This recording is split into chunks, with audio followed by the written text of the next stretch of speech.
Jasmine Crockett, in terms of her rhetoric, in terms of her fire, is one of the few Democrats in Congress that actually seems to get the moment that we're living in.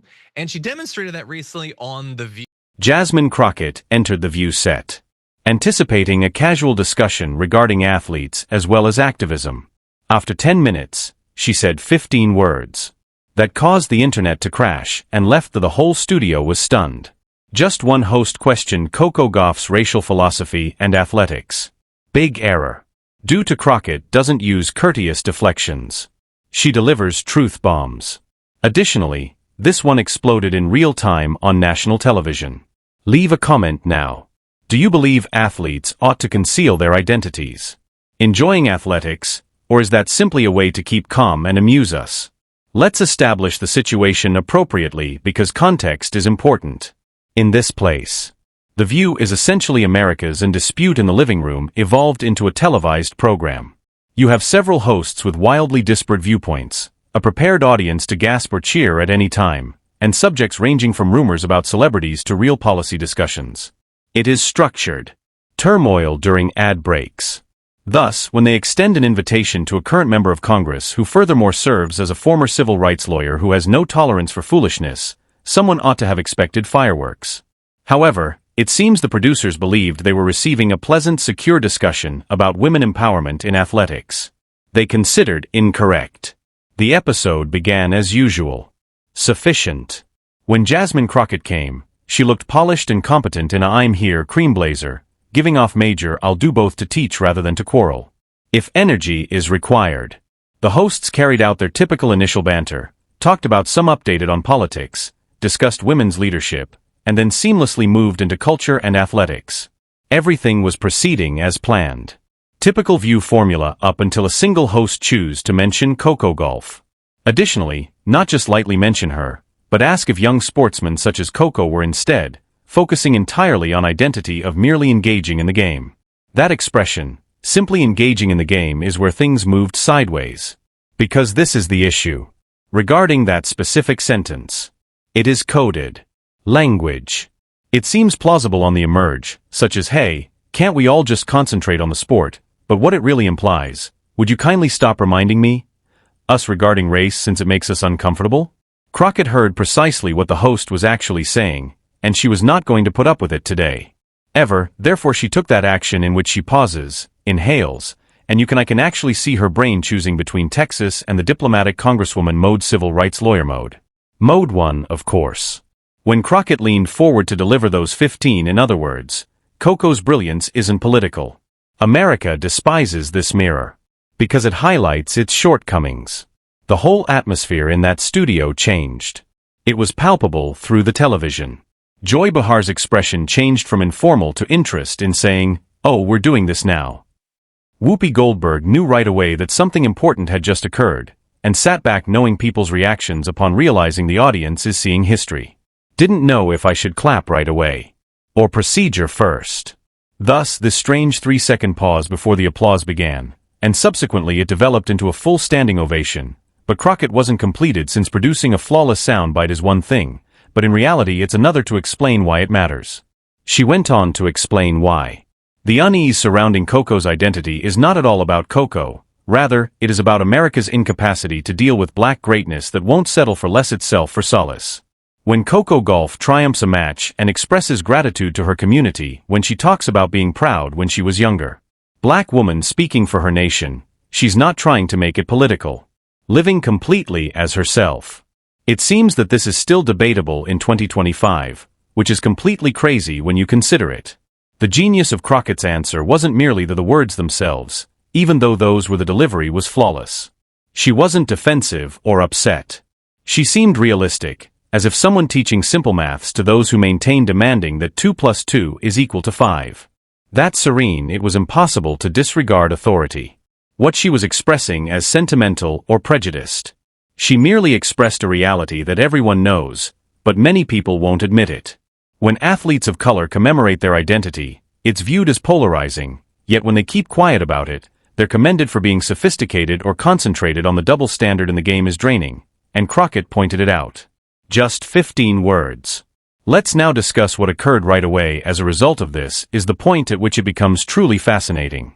The video began making the rounds on the internet before even after the show concluded. The spectators in the studio obviously had their phone out in defiance of the regulations because Twitter erupted with responses within minutes, and "we're not discussing this" went nuclear with a few retweets. Politicians, athletes, celebrities, ordinary folks who don't typically leave comments on sports. Everyone was able to. Zenia called Crockett and reposted it. Kerry Washington is a national treasure. Stated, "For this reason, representation matters." LeBron James, who hardly ever weighs focused on topics pertaining to tennis, shared the clip using emojis of fire. The impact was immediate and profound. However, this is what set this particular moment apart. From common viral television videos, it had material. This was not a famous person, meltdown, or a politician stating anything absurd. This was an educated, well-spoken woman destroying a damaging narrative in actual time with surgical accuracy. The rationale: it struck such a deep chord because Crockett spoke something that millions of people's emotions but find it difficult to communicate. That annoyance when athletes of color are instructed to be appreciative, modest, and silent, as though their mere presence isn't already revolutionary. That tiredness from witnessing the diminution of greatness or questioned just because it includes linked to melanin. Crockett made that collective annoyance into a single terrible punishment that no one could misunderstand or spin. The Athletics, the world of journalism, had a blast. Examining Crockett's remarks and the reasons behind them had an impact. ESPN broadcast parts that broke down the background of Black history, identity politics, and athletes, which is things they have previously discussed. However, it felt different this time. This time, they couldn't merely talk about it academically due to a current U.S. the representative had just blasted it on daytime television around the country. The analyst stated, Representative Crockett successfully condensed decades of athletic one statement that combines difficulty with victory. That goes beyond simple effective communication. That's understanding between generations. Another noted that Crockett's experience as a civil rights lawyer provided her with a distinct viewpoint that most politicians lack it. She has participated in courts defending individuals whose they were targeted because of their identity. She is aware direct observation of the weaponization of identity and how draining it is to continuously explain why you are here. Legends of tennis began contributing as well, which increased an additional degree of confirmation to Crockett's assertion. Billie Jean King, who has been post-playing for the entire career advocating for sports equality, tweeted support right away. She penned, "When women of color succeed, it's not it's strong and political. Thank you for saying what, Representative Crockett." That recommendation resonates with so many of us. Is significant because King is not well known for following trends that went viral. When she speaks up, it's because something truly important occurred. Serena Williams shared the video again with only one word, deference, and really, what else have to be expressed? Serena has experienced this reality throughout her whole career, being challenged, criticized, and held to unachievable expectations while having her accomplishments reduced. Crockett's therefore, defending Coco was a defense of all athletes that have ever informed that their identities are in some way distinct from their superiority. What's the way Coco goes herself is interesting. Answered, or more accurately, failed to answer. She quickly stopped talking on social media for a few days, which some individuals perceived as strategic, whereas others as overburdened. But sources near later on, Coco disclosed that she was truly moved to tears while viewing the video. Because she required protection. Repeatedly demonstrated that she can manage criticism, but because having a person with Crockett's platform and credibility affirms her experience. Had a deep meaning. All too frequently, young athletes of color are left to handle these conflicts on their own. A congresswoman entering the arena and state, in reality, the issue it's you not her, changed the entire dynamism. At the view from behind the scenes, the response seemed to be equally as strong as the public's reaction. Crew members subsequently revealed that Crockett stayed following the conclusion of filming, which visitors don't typically do. She expressed gratitude to each by name, a production assistant, took pictures with anybody who requested them, and had a lengthy discussion with Whoopi Goldberg that no one else knew about. But a crew member heard Whoopi say, "You just made history," or something similar, "baby, on this table." And Crockett reportedly grinned and remarked, "I just stated what had to be said." That type of when humility and conviction are coupled, uncommon everywhere, including in politics. To be honest, the cultural effects of those 15 words went well beyond television and social media. Teachers began utilizing the video to talk about media in classrooms, coded language, and literacy. Church, it was mentioned by leaders in sermons regarding fairness and truthfulness. Appeared on t-shirts, murals, and it turned into one of those protest signs. In frequent instances where a single statement captures the full movement's hope and dissatisfaction at the same time. Not only did Crockett stand up for Coco Gauff. That day, she gave everyone validation. Who has ever been informed that their identity is uncomfortable, polarizing, or excessive? Let's now deal with the inevitable backlash because, naturally, there was backlash. Some detractors said that Crockett of using the race card, which is the laziest criticism that is conceivable and demonstrates precisely what she was saying. Others said she was turning athletics into politics, as though politics hasn't always been a part of sports. Each time a black athlete is instructed to it's political, so stop talking and dribbling. Each time a female athlete receives a small portion of what male athletes make, that's political. Each time LGBTQ athletes experience prejudice, therefore political. Some places have never had sports. Colorless, neutral bubble, regardless of how badly some people wish to act fake otherwise. Crockett just wouldn't engage in that fantasy, and some it was too much for folks to handle, so here's what the reviewers overlooked. Crockett's the comment has nothing to do with divisiveness. Regarding introspection. When she stated, "The mirror is despised in America because it demonstrates what's lacking," she was providing a diagnosis rather than an assault. The reason the mirror metaphor works so well is mirrors reflect reality, they don't tell lies. Furthermore, the truth is that when someone similar to Coco Gauff's success while being genuinely herself, completely black, completely assured, completely outstanding, it makes America face its own unease with that pairing. Coco is not the issue. Rather, it's a culture that is still confused how to honor black excellence without attempting to lessen or manage it first. The history of Jasmine Crockett makes her exceptionally capable of making this dispute. Prior to her being a Texas congresswoman, she was a civil rights lawyer who fought for individuals the system attempted to remove. She's been present in court to defend African Americans and brown customers who had previously been judged. They even exchanged words. She has witnessed how identity becomes a weapon. How achievement becomes how excellence is questioned when it originates from marginalized groups. Consequently, when she observes a tennis player, age 21, get condemned for speaking out too much about her identity, she doesn't perceive an unappreciative athlete. She believes that each and every battle she has ever engaged in, she's never stood in a courtroom before. The reasons behind her non-political defense of Coco Theater.